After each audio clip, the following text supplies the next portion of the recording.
Welcome, ladies and gentlemen. My name is Clark, and his name is Francis, and this is the UCF podcast, No Thank You Women edition.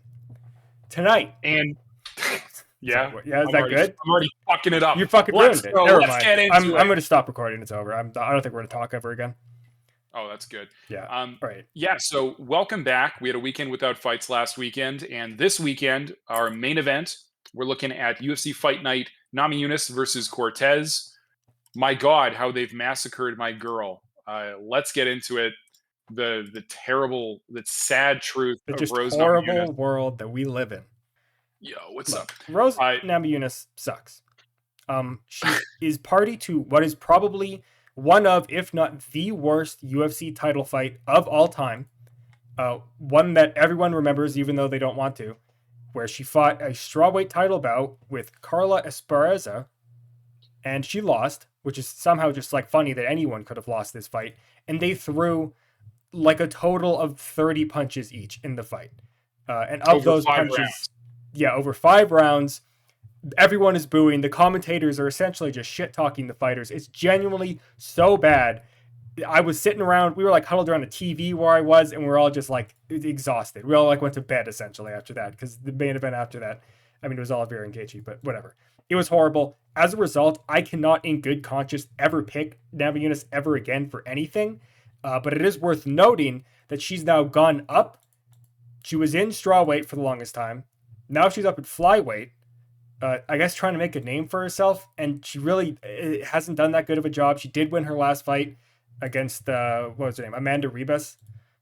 She looked like pretty decent there, but I just, on principle, I honestly don't think I ever want to see her get within like a country mile of a belt ever again.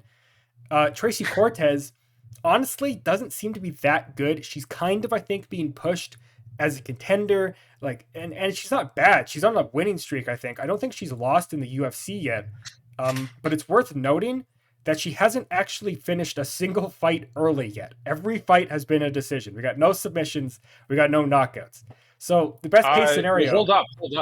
Because I have an extended record here over on SureDog. Out on the regional scene, she did pick up. I was talking about UFC, okay. And 1 KO. I'm just talking about UFC, okay.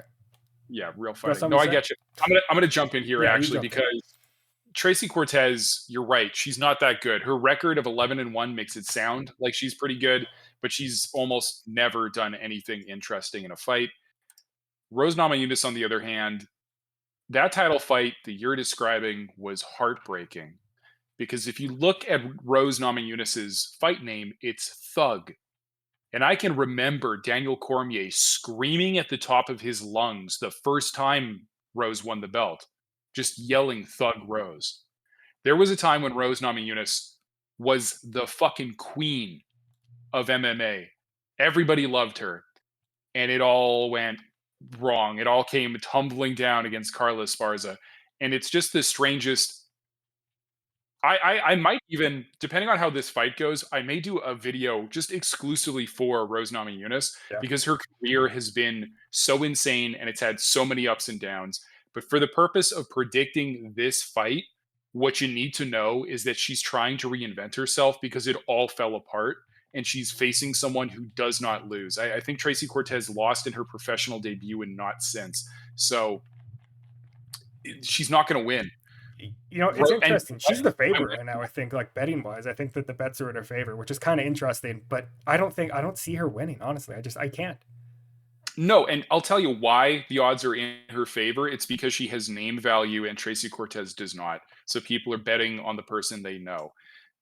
That having been said, I do want to make the quick note that Rose did win this fight against Amanda Ribas. I went and watched it today, or tried to, I should say, because it was also a shitty fight. Rose did very little. Her movement looked okay, but she was slow. She was still getting hit by Amanda Ribas, and she ended up winning that fight largely because Ribas kept trying to do these really bad judo throws, and Rose would just end up on top, and then spend half of a round in top position every single round. She, they did land on the feet a little bit, and most of that fight was on the feet, but it was so bad. Trying to rewatch it, I was hitting that ×2 speed on the YouTube video. Okay, so yeah, it sucks. It sucks that this is what has become of Rose Namajunas and that this is our main event this weekend. Um, but some of these fights might get a little bit better. Yeah. In our co-main event, my favorite fighter who just can't catch a break, who just sucks and is kind of a cheater, and yet I still, for some reason, like him, Santiago Ponzinibbio. This guy was on fire at one point at 170 pounds, and then he ran into either it was a very serious like blood infection or something, or like staph, or one of the infections that slows down a fighter's career. And when he came back, he just didn't look the same. Um, why do I call him a dirty fighter? I can very easily remember him just gruesomely eye poking Gunnar Nelson so he couldn't see and then knocking Gunnar out. Um, I think Ponzinibbio's last like decent win at 170 pounds was against Miguel Baeza, who we just recently watched get bludgeoned into oblivion by that the record-setting ground and pound performance. Santiago has not looked good in a long time, and he's not young either. He's just a little bit younger than Muslim Salikov, who is now 40 years old. Salikov is best known for relying on a feint for a technique that he does not throw.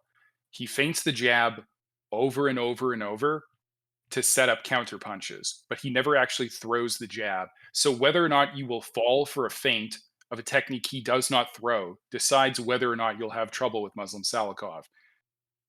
Both of these guys have looked bad for a while, and it's because they're both old. That all having been said, I got to pick Santiago Ponzinibbio. They both look pretty bad, but Santiago is a power puncher who has kept his power, and Muslim Salikov is just easier to hit now. So I'm making it as simple as that. Yeah, honestly, I completely agree. Ponzinibbio, I mean, both these guys suck. That was my initial kind of read on this. I'm like, oh, they're kind of old and they're not good. Maybe they were good a decade ago. I feel like Ponzinibbio is just going to outpunch Salikov. There's something about, unless like I'm really impressed by them or like they have like a really good history. If a guy's 40, I'm usually like, I don't know, dude. You probably need to go to bed. You know what I mean? You need to get a different job. You need to like start working as a grocery store clerk. And yeah, sure, Ponzinibbio ain't that far behind, but I think just in general, he looks a little bit better. Yeah, I'm gonna go with Ponzinibbio too, I think. All right, awesome. In agreement so far. Moving down. Now I get to get angry. Do you like getting angry? I like getting angry. Let's get mad. So why am I mad about this? Because John Silva has just been set up to become a fucking a genuine UFC prospect, and I hate this fucking dude. I'll make sure to insert the soy jack face he made 2 weeks ago when he won. Oh, that's right. This is the soy jack guy. I forgot about that. This is the soy jack guy. Yeah. So he's taking a late replacement fight against Drew Dober, really just proving that he hates even the concept of a weight cut, because that's right. 2 weeks ago, he quit cutting weight for his fight against Charles Jourdain. Well, now he's fighting on a weight class above that for a late replacement fight. So kind of some slimy shit, honestly. Okay. So the thing is that he's doing everything right for the UFC to fucking love this guy and push him. So we're gonna have, if he wins this fight, we're gonna have to deal with John Silva. Is he going to stay at 145 pounds? Will he go up to 155? I'm getting ahead of myself because he has to fight Drew Dober first. And Drew Dober is not as good as maybe we hoped he was 2 years ago, but he is still pretty good and he is always dangerous. Knocked out Bobby Green, knocked out Terrence McKinney. Dude has power in both hands. He has an okay chin, but he's relied on it too long, and he's started to take KO losses as well. And that's why this fight freaks me out so much, is because Jean Silva is like huge for 145 pounds. We watched him throw Charles Jourdain around like no problem, knock him out in the second round, no problem. Is he going to tag Drew Dober? I really hope Drew Dober beats the shit out of this guy. So I am going to pick Drew Dober. And in my notes, I wrote, I hate this fight. And that's true. So I'm going to be yelling at the TV when these two guys are fighting. Yeah. There's my initial read was that Silva would win. I think he is just in that prospect scenario. I think that the UFC kind of knows that this is the fight that probably is going to make or break whether or not he gets pushed pretty hard. I don't like this guy. I don't really want him to win, but I kind of get the read that he's probably going to. he looked good against Jourdain. He looked good against Wilson, honestly, back in January. Yeah. This is a guy who's probably pretty good. I just wish he was a little less of like an annoying fuckhead. I would love for Dober to knock him out, but I think I'm going to go with Silva. All right. Well, we've split our decisions once already. Let's see how many more times we do it. Next up is Gabriel Bonfim versus Ange Lusa. I am picking Gabriel Bonfim purely based on the fact that Ange Lusa took a no contest after being eye poked once by Brian Battle, and I've looked up pictures of it. I've tried to figure it out. Brian Battle is very adamant that Ange Lusa was just taking a no contest because it's better than a loss, and he was losing that fight before the eye poke. Hey, you ever been eye poked? Yeah, I have, and it sucks, dude. It sucks absolutely. So take a point. That's what we're always saying. Take a point every time. Well, they're not going to give the point, though. You know what I mean? Well, yes, that's true. But in a weird way, like also, Ange Lusa has just been losing to people in the UFC that he should not be losing to. His name is Lusa. You know what I mean? Like Lusa. Mm-hmm. Strange. Now, Gabriel Bonfim, I believe, is coming off of his first loss. So he is actually coming off of a loss. Yeah, he lost to Nicholas Dalby, actually. Yeah. Ooh, wow. By like knee and punches. Honestly, Nicholas Dalby rocks, dude. I'm still mad he lost. That's why I brought it up, baby. Let's go. He's mad. That's right. Got to keep me angry through the whole pod. But yeah, no, I think Gabriel Bonfim is just a way more competent fighter. He would be susceptible to a knockout, and Ange Lusa looks like he has power, but if you go down that record, he has no knockouts in the UFC.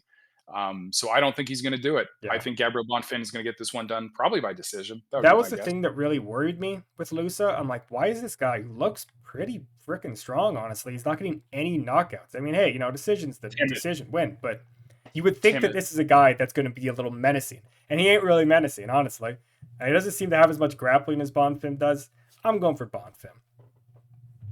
All right, awesome. Moving down.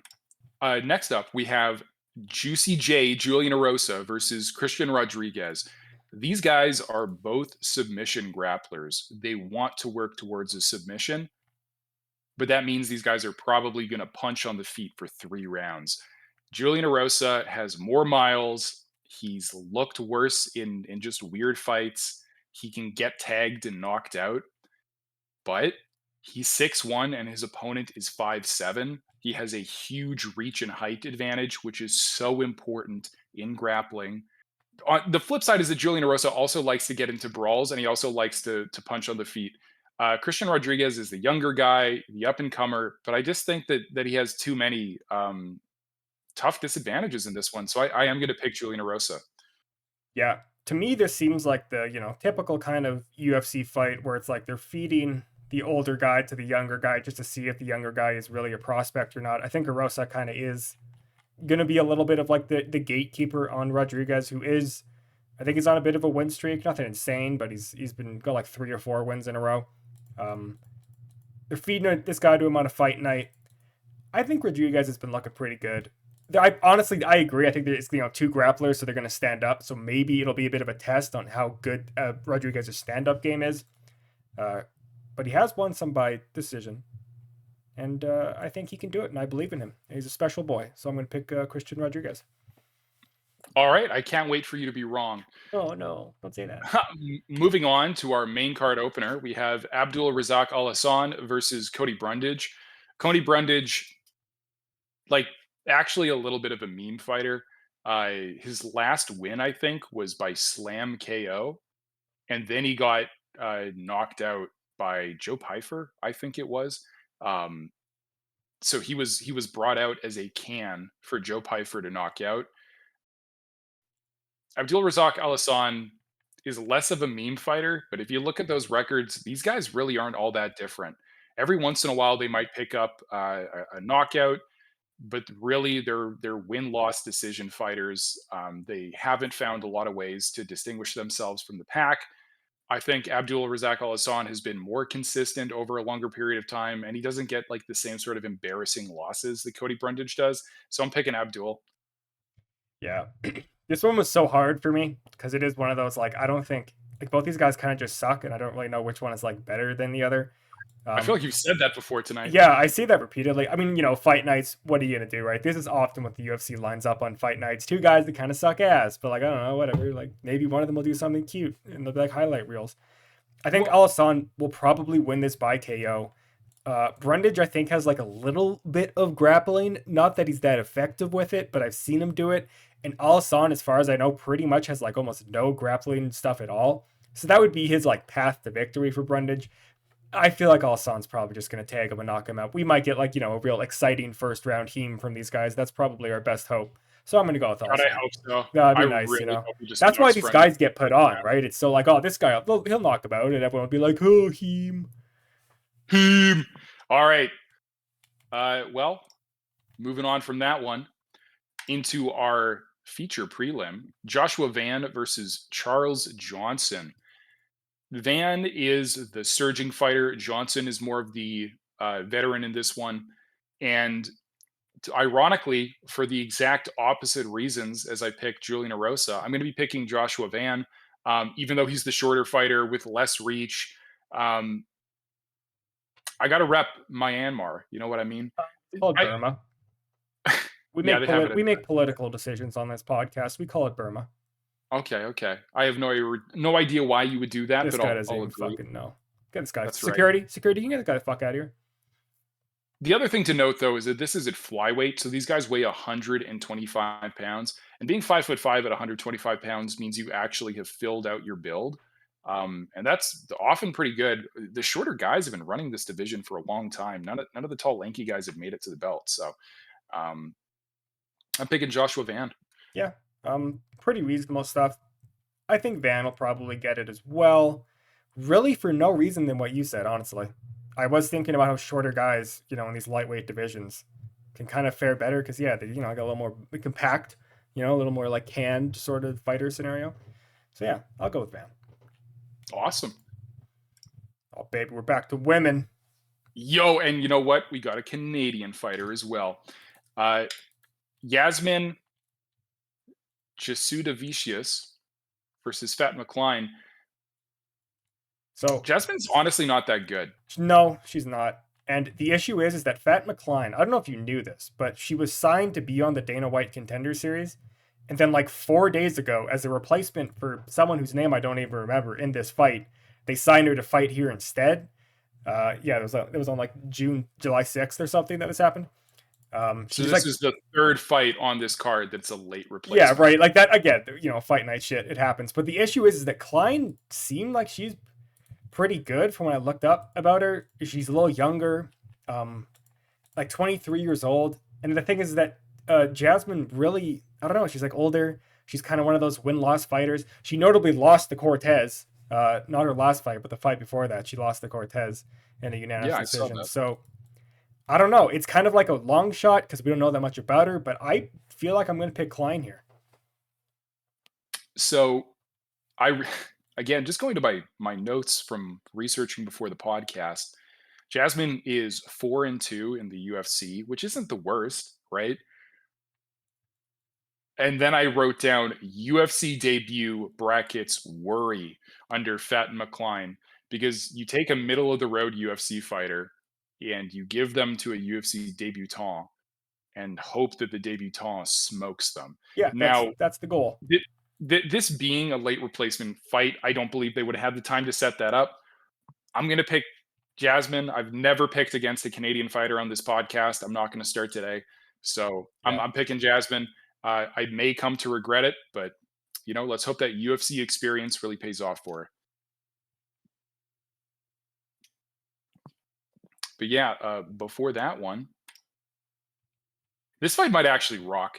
I would tune in early for this if you can. This is at bantamweight, 135 pounds, either like the number 1 or number 2 deepest division in the UFC for talent. Montel Jackson versus Damon Blackshear. Very similar stat-wise, height.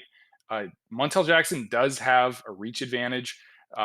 Actually a pretty significant one, even for these guys being the same height. Yeah. But both of these guys have run into a little bit of trouble in this bantamweight division because the talent is so high here. But Montel Jackson has fought better talent. and he's looked better doing it, I believe. Am I mixing guys up right now? Oh wait, I am. Yeah, but no, Montel Jackson has fought the better competition at 135 pounds, so that's going to be my pick here. Yeah, pretty reasonable decision there. Damian Blackshear is a pretty sick ass name, to be honest with you. But I think that Jackson is probably, I think just the reach advantage could really just edge these guys out. They seem pretty similar in a lot of ways. So I think Montel Jackson will squeak this one by. All right, awesome. In agreement there. Oh yeah, more women. It's women. You got so many women. You know what really sucks about this fight is that I have to pick against Central Asia. I cannot pick Kazakhstan because Maria Agripova sucks, dude. She's coming from a 2-year layoff, and I believe she had 2 losses in a row before that. Yeah. So the last time she fought was 2022. And her last win was 2021. Correct. Yeah, I was kind of thinking of some way to do, Central Asia, woo. But unfortunately, in this scenario, I would be pretty shocked if she pulled this one off. It's just so tough, I feel like, to come back from breaks like that, especially if your last fight was a loss and you're coming up against someone who's won 2 times at the UFC and that's it. She's not quite a contender or being pushed yet, but I mean, she's 24 and she's looking pretty good so far. So yeah, I'm gonna go with Santos. Yeah, a pretty safe pick, picking Santos in this one. Yeah, maybe we'll be wrong. The big, there's a little bit of intrigue on this one because what has she been working on in the gym? Why has she been away for 2 years? Likely injury. But people talk about this concept called ring rust, where you get back into the ring and you're just a little bit rusty because you haven't been there in a while. And, having done like limited martial arts competition myself, I'll attest to this. Like, you do not feel the same after you've taken a break. You need time to get comfortable again. And because the UFC does not give tune-up fights, you can't ask for an easier fight coming off a loss. That's not how this works. She just has to jump right back in there. She's still under UFC contract. She can't fight anywhere else. So she's coming back in. Yeah. It's a tough spot. I probably will be rooting for her, but I sure she can't. It's like I'll root for her, but I wouldn't bet on her. If she wins, I'd be very happy for her. That'd be, I think, pretty impressive. But yeah, not gonna slot any money in that direction. Nope. All right, and before that, I actually really like this fight. I'm going to be tuning in for this. Josh Fremd versus Andre. Are you actually going to watch the fights this week? Oh yeah, absolutely. Shut the fuck up. Oh my god. Now, I'll say it right off the bat. I'm picking Josh Fremd. I'm just saying that because I'm about to start talking about Andre Petrovsky, because the last season of The Ultimate Fighter I watched was the season that Andre was on, and I remember him like losing just really sadly. Just didn't put up much of a fight in the fight that he lost. Now, he has looked okay in the UFC since then. He's picked up a couple of wins, but he just can't put it together. He very much seems like he was a bully on the regional scene, like he used a superior strength to get these wins. And then he's run into guys who are stronger and faster than him, and he really doesn't seem to know what to do. Case in point, Josh Fremd is 6'4", so he's 4 inches taller. He's got 3 inches of reach advantage on him. Andrei Petrovsky is a grappler primarily. I think that reach advantage and that size is going to give him trouble trying to get onto Josh Fremd's hips, right? This isn't flyweight now. Now these guys are 185 pounds, so that extra height is going to allow you to throw KO punches from further away. So pretty easily picking Josh Fremd, but these guys are both game, and even though they aren't the best, even in the UFC 185-pound division, I still think they're going to put on a show. Yeah, that was my hope. I'm looking at this one, I'm like, you know what? I hope these guys just go to fucking town early on, and we can all cheer and yell and have a great time. I think I agree. I mean, honestly, you just look at those numbers. Like, yeah, the reach, yeah, the height advantage. This is a guy, Petrovsky, is going to, I think, really struggle to get anything going. It's tough when you got to get tagged anytime you want to try to get in for like a takedown or something. I think Fremd probably wins, but I hope this one's a fucking brawl of some variety. I don't know, maybe grappling as well, some sort of mixture. Hell yeah! And since you like to get political, what do you think of Petrovsky's tattoo there? The hammer and sickle. Well, I mean, that's where's he from? Is he from Russia? He's American. Oh, well, there you go, baby. Let's go. I don't know. How do you interpret that? Maybe, but now I kind of want him to win so he can like tell me on them, because there's no other way that I'm going to find out anything about a UFC fighter unless he wins and like says it on the post-fight interview. Yeah, great point. But too bad he's going to lose. Oh, no. And our very first fight of the evening, we have Evan Elder versus Darius Flowers. When I was researching, I tried to give myself a reason to pick Evan Elder, but sometimes you just have a feel. Sometimes you just got, a read on this one. I think Darius Flowers is going to win this one pretty handily. I don't necessarily have a path to victory. Earlier, when I said I was mixing guys up, I was forgetting it was Darius Flowers, I believe, who fought. I'm going to have to look this up quick. Oh no, how Oh embarrassing! my god. Security, can Here, we actually live, get this guy the live, on, fuck out of here? live on the pod. Yeah, so his last loss is Michael Johnson, which I know Michael Johnson has had a rough career, but that's just not a bad loss. Michael Johnson has, been competitive with guys like Justin Gaethje. I think he knocked out Dustin Poirier a million years ago. So losing to Michael Johnson is not a bad loss. I'm thinking Darius Flowers wins this. Honestly, like just going the distance with Michael Johnson, I think that's enough of a reason for me to pick him over Evan Elder, who has done nothing. Hey, Evan Alter, he won that one fight. Remember that one versus Gennaro Valdez? No, I don't remember that fight, and actually, that's specifically why I'm picking against him. Yeah, okay, that's pretty fair. It was last year, I think. I was kind of trying to find a reason to pick Elder, honestly, but I don't know. It's kind of a tough pick. I mean, Flowers obviously hasn't won in the UFC yet. Maybe you could do, some bullshit like that. But you are right about Johnson. He's not like some shitty guy you just lost to like the shittiest fighter in the division type thing. He's kind of more recently been one of those like win loss type guys. But I mean, he's not like dog shit or anything. So no, he's like a good gatekeeper. Yeah, I guess, right? We talked about gatekeepers in the podcast, and yeah, he kind of is a good gatekeeper. You didn't get past the gatekeeper, but you can probably get past Evan Elder. Can't you, Flowers? I'll go with Flowers too. You've convinced me. All right, awesome. And that is top to bottom of this UFC Fight Night, Namajunas versus Cortez. That's right. And we'll see a Saturday when they start. This main event's probably going to suck, but I'm going to watch it for you guys anyways. Yeah, we'll watch it. You don't have to watch it. You can go to bed. Say you watched it. It's fine. And you know why we're going to watch it? We love women, even when they disappoint us. We love women. And we'll catch you next time. See you then.